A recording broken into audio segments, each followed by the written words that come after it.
Today, we will have some basic knowledge about what is CPC, that is Civil Procedure Code, and why was it enacted. So, without wasting any time, let's begin with the question and answers round and let's start gaining some basic knowledge about the Civil Procedure Code. So now let's start with the first question, which is which section deals with the interpleader suit? The options are A. Section 38, B. Section 79, C. Section 84, or D. Section 88. The correct answer to this question is option D. That is to say, Section 88 deals with the interpleader suit. So now let's see what does Section 88 states and means. Section 88 states where the interpleader suit may be instituted. According to this section, where two or more persons claims adversely to one another the same debt, the same sum of money, or other property, movable or immovable, from another person who claims no interest therein other than for the charges or the cost, and who is ready to pay or deliver it to the rightful claimant, such other person may institute a suit for the interpleader against all the claimants for the purpose of obtaining a decision as to the person to whom the payment or the delivery shall be made, and of obtaining indemnity for himself, provided that where any suit is pending in which the right of all parties can properly be decided, no such suit of interpleader shall be instituted. Now let's move on to the next question, which is mark the incorrect option. The options are A. Purchaser's title goes with section 65. Option B. Subsistence allowance is given in section 57. C. Letter of request is given in section 77. Or D. The resistance to execution is being given in section 84 of the Code of Civil Procedure. The correct answer to this question is option D. That means to say the resistance to execution is given in section 84 is an incorrect match. Now let's move on to the next question. A decree is passed against the Union of India or a state. Execution shall not be issued on such decree unless it remains unsatisfied for a period of how much time? The options are A for 2 months, B for a period of 3 months, C for a period of 1 month, or option D for a period of 6 months. The correct answer to this question is option B, that is the decree passed at the Union of India or the state. The execution of such decree shall not be issued on any such decree unless it remains unsatisfied for a period of 3 months.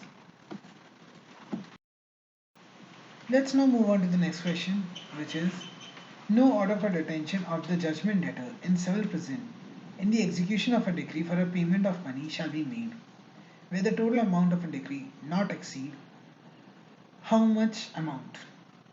The options are A rupees 1000, B rupees 2000, C rupees 5000, or D rupees 10,000. Correct answer to this question is option B, that is until and unless the amount of a decree not exceed 2000, no order for the detention of the judgment debtor in civil prison in the execution of a decree for a payment of money shall be made. Let's now move on to the next question, which is in which of the following cases the court may not issue a commission? The options are A to examine any person, B to make a partition, C to hold a scientific, technical, or expert investigation, or option D, for the execution of a decree. The correct answer to this question is option D. That means for an execution of a decree, the court may not issue a commission or a sum. The next question is, under which of the following circumstances the review of the judgment may not lie? The options are A, when the appeal is dismissed, B, by the decision of a reference from a court of small causes, option C, by a decree or order from which an appeal is allowed by this court, but from which no appeal has been preferred, or option D, by a decree or order from which no appeal is allowed by this court. The correct answer to this question is option E. That means to say, the review of a judgment may not lie where the appeal has been dismissed. Now let's move on to the next question, which is, the appellant court shall not have a power to do which of the following? The options are A, to remand a case, B, to determine a case finally, C, to take additional evidence, or D, none of the above. The correct answer to this question is option D.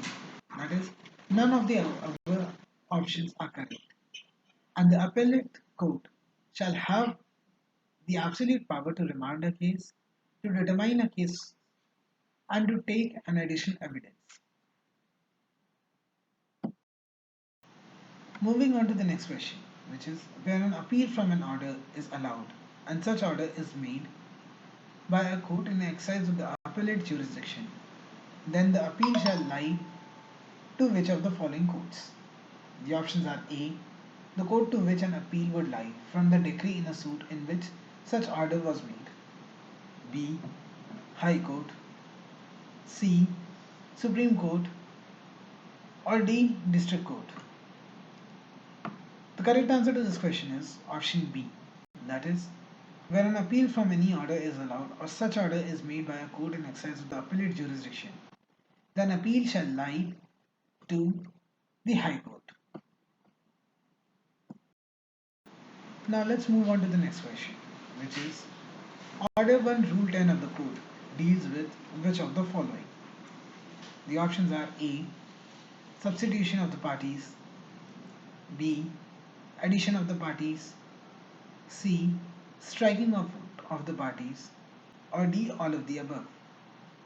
The correct answer to this question is option D, that is, all of the above are correct.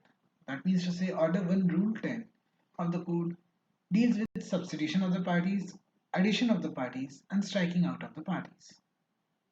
So now let's see and learn what does Order 1 Rule 10 states and means.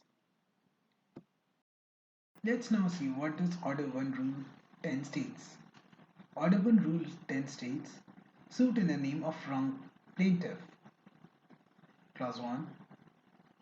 Where a suit has been instituted in the name of wrong person or plaintiff, or where it is doubtful whether it has been instituted in the name of the right plaintiff, the court may at any stage of the suit, if satisfied that the suit has been instituted through a bona fide mistake, that it is necessary for the determination of the real matter in dispute so to do, order any other person to be substituted or added as a plaintiff upon such terms as the court may think just. Clause 2 states, court may strike out or add parties.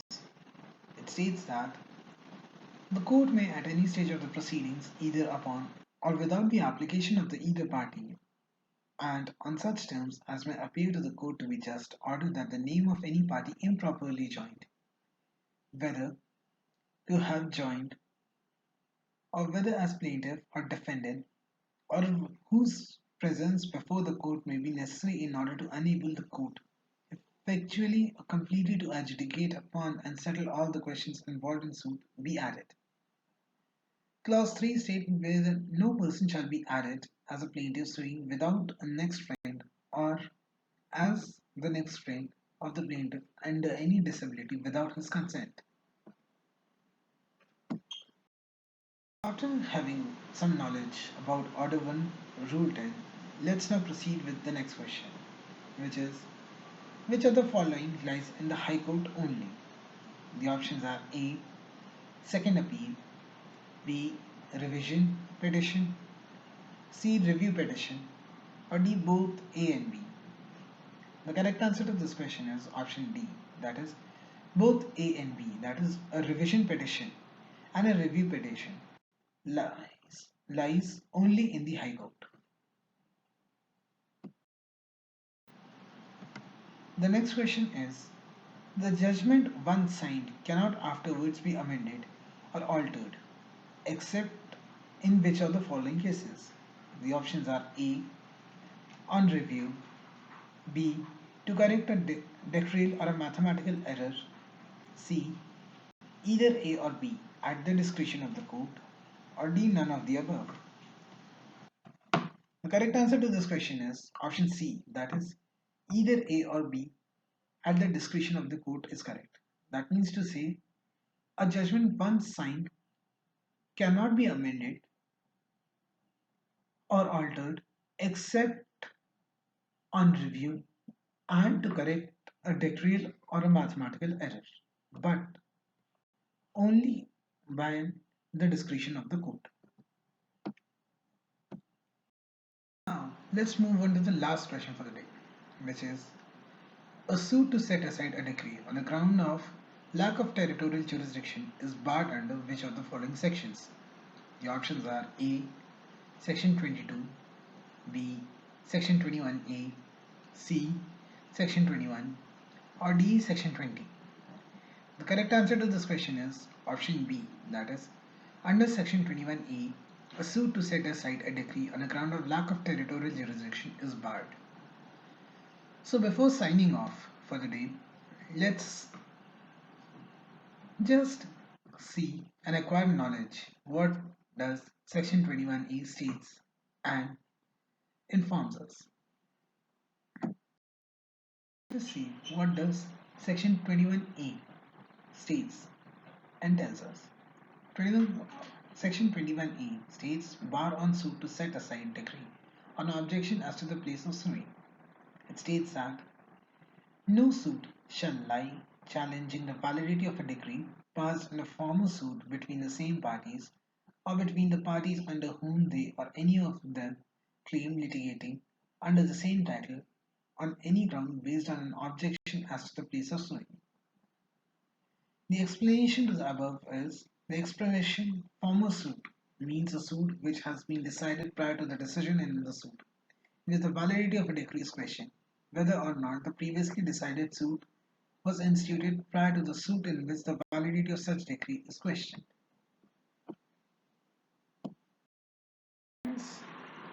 This was the end of our first presentation.